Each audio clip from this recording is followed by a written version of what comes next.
Hallelujah, जय मसीह की, praise the Lord. आज के नए दिन के लिए हम पिता परमेश्वर को धन्यवाद देते हुए अनुग्रह के सिंहासन के पास आ जाते हैं। अपने घर परिवार, अपनी हर बातों को, अपनी प्रार्थनाओं को परमेश्वर के आगे रखते हैं।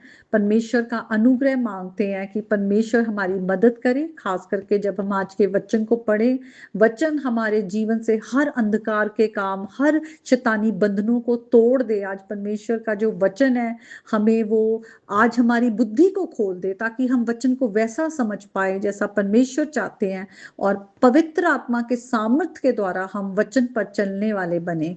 तो आइए हम वचन में आएंगे और ये वचन के द्वारा हमारी जिंदगियां बदलें, प्रभु यीशु के नाम में आमीन।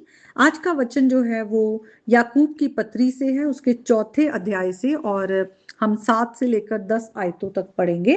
और हम जब याकूब की पत्री पढ़ते हैं तो जो याकूब थे वो यीशु मसीह के बड़े ब्रदर थे, भाई थे, और वो यरूशलेम के लीडर भी थे और पास्टर थे। और ये जो पत्री लिखी गई है, ये जो अलग अलग जो यहूदी जो विश्वास में थे, अलग अलग देशों में, शहरों में जाके जो बस गए थे और यीशु मसीह के नाम से सताए जा रहे थे अपने विश्वास में होने के कारण, उनको ये पत्री उन्होंने लिखी है, ताकि वो अपने विश्वास में स्थिर रहें, अपने आप को परमेश्वर के हाथों में दें और हर तरह से वो शैतान का सामना करें। तो यही हम आज के वचन में भी पढ़ेंगे। लिखा है, इसलिए परमेश्वर के अधीन हो जाओ और शैतान का सामना करो, तो वे तुम्हारे पास से भाग निकलेगा। परमेश्वर के निकट आओ तो वे भी तुम्हारे निकट आएगा। हे पापियों, अपने हाथ शुद्ध करो, और हे दुचीते लोगों, अपने हृदय को पवित्र करो। दुखी हो, शोक करो, रो, तुम्हारी हंसी शोक में और तुम्हारा आनंद उदासी में बदल जाए। प्रभु के सामने दीन बनो तो वे तुम्हें शिरोमणि ठहराएगा। आमीन। तो ये बड़ा ही इम्पोर्टेंट वचन है, हमें इस पर ध्यान देना है। तो आइए हम 2 वर्ड्स जो हैं, एक परमेश्वर के अधीन हो जाओ, तो अधीन, और शैतान का सामना करो। हम सामना, ये अधीन और सामना जो है, हम इन 2 वर्ड्स को ग्रीक में देखेंगे, और इंग्लिश में जो वर्ड लिखा है वो लिखा है, submit your self there to God and resist the devil and he will flee from you. तो सबमिट और रेजिस्ट जो है, हम सबसे पहले देखते हैं कि दोनों ऑपोजिट, कॉन्ट्ररी वर्ड है। सबमिट होना और रेजिस्ट करना, ये आपस में ऑपोजिट वर्ड्स हैं। और ग्रीक वर्ड जो है सबमिट, या परमेश्वर के अधीन, अधीन जो है वो ग्रीक वर्ड है उपोटासो। और उपो का मतलब होता है अंडर, और टासो का मतलब होता है अपॉइंटेड। तो यहाँ पर जो लिखा हुआ है कि परमेश्वर के अधीन हो जाओ, उसका मतलब है कि तुम परमेश्वर के अधीनता में, उसके अंडर, सबॉर्डिनेशन में आ जाओ, परमेश्वर की आज्ञाकारिता में आ जाओ। परमेश्वर के जो प्लान्स हैं, उसके जो हमारे जीवन के लिए जो भी परमेश्वर की के पर्पसेस हैं, उसके अधीन में आ जाओ। परमेश्वर जो चाहते हैं, आज्ञाकारी तुम बन जाओ। तो यहाँ पे वो कहा जा रहा है, क्योंकि परमेश्वर जो है वो उसने हमें रचा है, उसने हमें बनाया है, वो सॉवरेन गॉड है, सब चीज पर परमेश्वर का अधिकार है।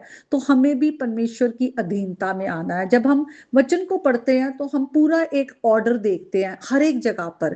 फैमिली में एक ऑर्डर है, जहां पे लिखा हुआ है कि जो पत्नी है वो अपने पति के अधीन हो, जो पति है वो यीशु मसीह के अधीन हो, जो बच्चे हैं वो अपने माँ बाप के अधीन हो। चर्च में भी एक ऑर्डर है कि किस तरह से हम सब जो है अपने लीडर्स के अधीन आ जाते हैं, और जो लीडर्स हैं वो यीशु मसीह के अधीन आ जाते हैं।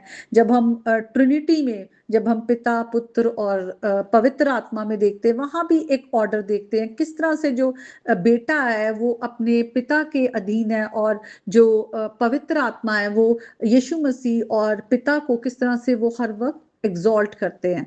तो हम देखते हैं कि जो अधीनता है वो बाइबल के अकॉर्डिंग कोई नीचा होना या छोटी बात नहीं है, वो एक ऑर्डर है, एक फंक्शनल ऑर्डर है, जिसके द्वारा जो है परमेश्वर ने एक ऑर्डर ठहराया हुआ है। और जब बातें उस ऑर्डर में रहती हैं तो सब कुछ सही चलता है। लेकिन जब ऑर्डर से बाहर होती है तो हम देखते हैं कि गड़बड़ियां आती है। जैसे फैमिली में देख लें, अगर बच्चे माँ बाप के अधीन नहीं आते तो गड़बड़ी आती है, प्रॉब्लम क्रिएट होती है, पत्नी पति के अधीन नहीं आती, पति जो है वो यीशु मसीह के अधीन नहीं है, घर में प्रभु का प्रेजेंस नहीं है, तो किस तरह से लड़ाई झगड़े होते हैं और बहुत सारी प्रॉब्लम्स होती हैं।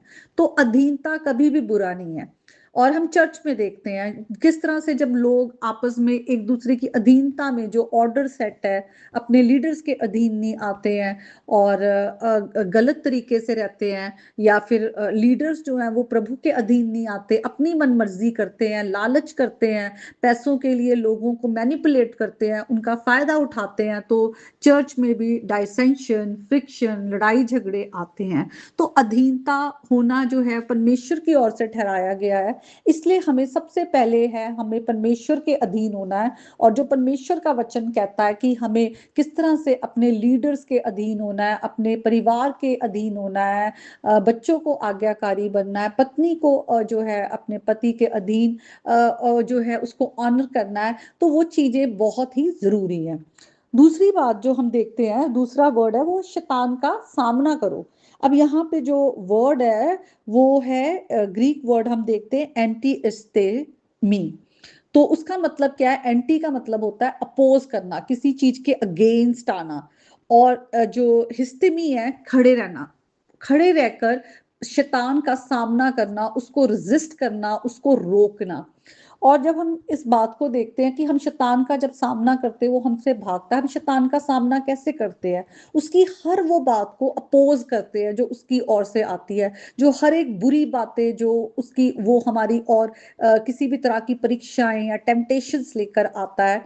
तो हमें करना क्या है? जो भी बातें शैतान के लिए हमारे जीवन में ओपन डोर्स खोल देती है, जिसके द्वारा वो हमारे जीवन में होल्ड ले लेता है, वो बातों का हमने जो है उसको रोकना है।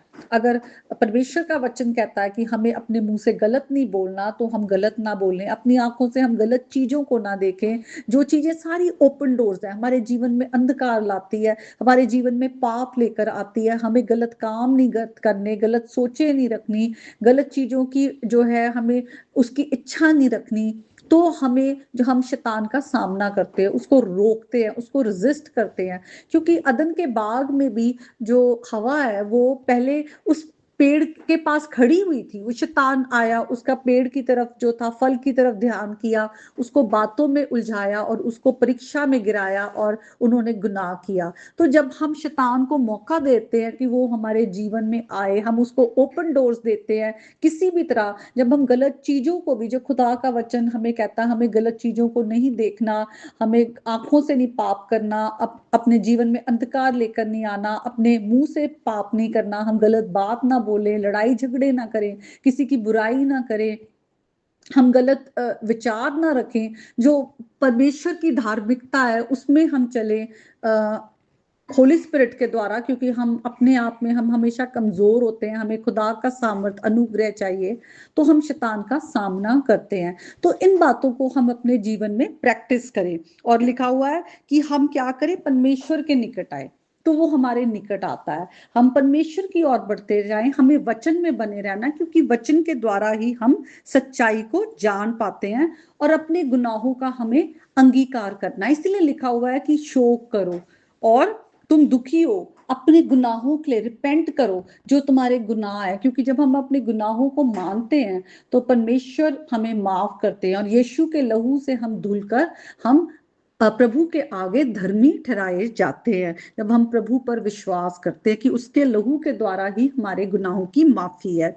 लिखा हुआ है कि जैसे परमेश्वर के सामने दीन बनो, तो यहाँ भी वही है कि हम अपने आप को हम्बल कर ले, हम पूरी तरह से परमेश्वर पर डिपेंड रहे, हम परमेश्वर पर भरोसा करते हुए अपने जीवन को हर दिन चलाएं। और परमेश्वर ही है जो हमारे रास्तों को सीधा करते हैं, हमें आगे बढ़ाते हैं, अपने रास्तों पर चलाते हैं। तो आज का जो वचन है वो हमारे लिए है कि हम डबल माइंडेड होकर ना चले, कि एक पैर जो है वो हमारा संसार में है, एक पैर हम करते कि हम प्रभु को भी मानते हैं। संडे को तो हम चर्च जाते हैं, लेकिन मंडे ट्यूसडे वेंसडे फ्राइडे हम बुराइयां करते हैं, हम गलत बातों में रहते हैं, सारा सारा दिन स्क्रीन टीवी ये सब देखते हैं, गंदे मजाक करते हैं, हर तरह की बुराइयों में रहते हैं। हम अपने जीवन को प्रभु के हाथों में दे, अपने जीवन को जांचें, परमेश्वर के आगे गुनाहों को मानकर अपने जीवन को परमेश्वर के रास्तों पर चलाएं।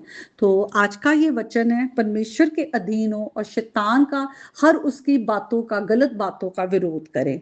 तो इस वचन के द्वारा आप आशीष पाएं, प्रभु यीशु के नाम में, आमीन।